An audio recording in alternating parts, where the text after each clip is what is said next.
Banyak orang yang mengira Crime 101 adalah semacam kelas pengantar tentang kejahatan. Karena istilah 101 artinya pengenalan dasar, seperti mata kuliah pengantar psikologi 101 di kampus. Angka 101 di sini adalah koordinat. Ia merujuk pada US Route 101, urat nadi Southern California yang membentang di sepanjang pesisir. Jalur ini bukan sekedar latar, tapi menjadi panggung sekaligus pola bagi seorang maling kelas kakap yang beroperasi di sana. Diadaptasi dari novel pendek karya Don Winslow, satu pertanyaan besar menghantui setiap forum film. Apakah ini film hit untuk generasi baru, ataukah ia hanya bayang-bayang dari mahakarya Michael Mann? Hari ini kita akan bedah mengapa Crime 101 bukan sekedar film copy-paste hit, tapi sebuah evolusi film bertema heist.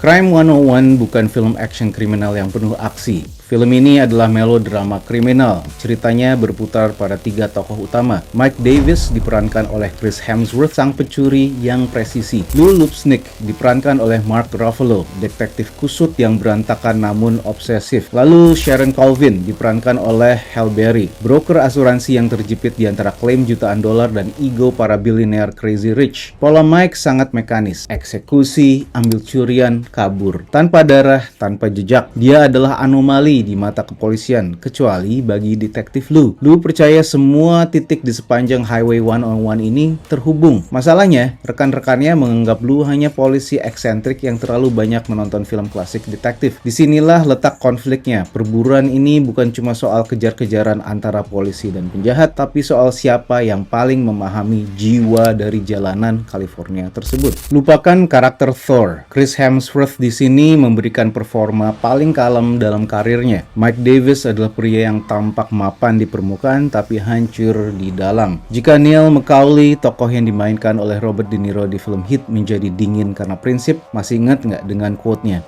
Don't let yourself get attached to anything you are not willing to walk out on in 30 seconds flat if you feel the heat around the corner.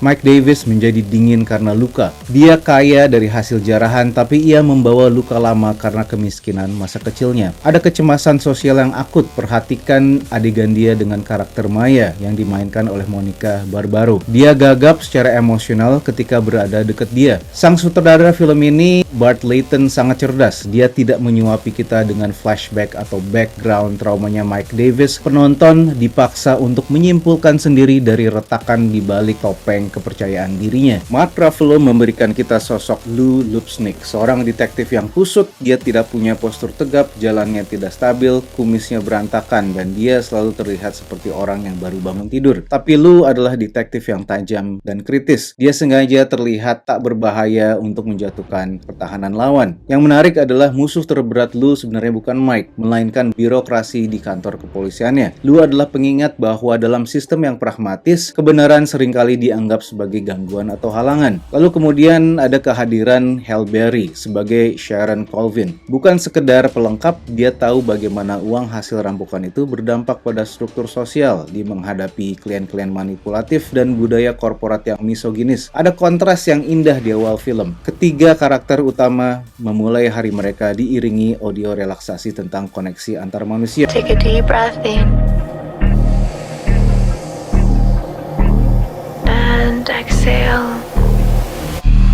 Ini ironi yang pahit karena sepanjang film kita melihat betapa terisolasinya mereka. Mereka tinggal di kota yang penuh orang tapi hidup dalam gelembung kesepian masing-masing. Secara visual, Crime 101 memang memuja estetika Michael Mann. Sinematografinya mewah, mengubah Los Angeles menjadi labirin lampu yang puitis. Kalau di Hit terfokus hanya kepada 2 orang yang punya beda prinsip, Crime 101 terfokus kepada 3 karakter yang punya luka. Film ini menggambarkan bagaimana ambisi individu menghancurkan jaringan kolektif, dan secara mengejutkan, babak akhirnya terasa sangat emosional, sesuatu yang jarang kita dapatkan dari film heist modern yang biasanya hanya fokus pada ledakan dan kejar-kejaran penjahat dan polisi. Jadi apakah Crime 101 adalah hit yang baru? Mungkin jawabannya bukan ya, bukan tidak. Crime 101 menggunakan fondasi yang dibangun Michael Mann untuk membicarakan hal yang berbeda, tentang trauma, tentang sistem yang amoral, dan tentang bagaimana sebuah jalan raya bisa menjadi pelarian sekaligus penjara. Jika Hit adalah adalah sebuah tragedi eksistensial, Crime 101 adalah potret sosiologis yang dibalut dalam ketegangan tinggi. Ia tidak hanya mirip Heat, ia punya denyut nadinya sendiri. Kalau menurut kalian, mana yang lebih membekas, Heat atau Crime 101? Udah gitu aja dari gua, bye. Start by handing me your phone. So you're a thief.